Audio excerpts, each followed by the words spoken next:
क्या संकल्प करते हो? ब्रह्मचार्य का संकल्प करते हाँ, तो टूट जाता है तो वही तोड़ देते हो, कोई दूसरा थोड़ी तोड़ता है। हम ही पकड़ते हैं, हम ही छोड़ते हैं। हम ये सतमार्ग को ग्रहण करते हैं, हम ये असत मार्ग को ग्रहण करते हैं।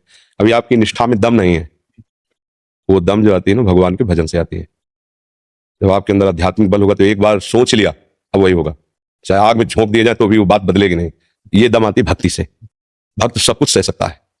जिसने भगवान से अपनापन कर लिया, अपने प्राणों का त्याग हंसते हंसते कर सकता है। फिर और तो बात ही क्या है। तो बिना भजन के संकल्प विकल्प तो व्यर्थ है। भजन करो, संकल्प करना ही नहीं पड़ेगा, इच्छा ही नहीं होगी। ये कहते जानते हो, विवेक। ये सत्संग से, साधु संग से, शास्त्र स्वाध्याय से, नाम जप से विवेक का जागरण होता है। तो होए विवेक मोह भ्रम भागा। अज्ञान नष्ट हुआ तो अज्ञान की धरा में सारे खेल होते हैं, काम क्रोध लोभ मोह मद के। विवेक में थोड़ी होते हैं। विवेक तो सत और असत का निर्णय करता है। तो असत क्रियाओं का करता जो मलिन अहंकार ज्ञान जनित है, वो विवेक के द्वारा नष्ट हो जाता है। नाम जप कीजिए, भगवान का आश्रय लीजिए और कुसंग से बचिए। नाम जप करोगे, पाठ करोगे, सत्संग सुनोगे, कुसंग करोगे तो फिर भी होगा।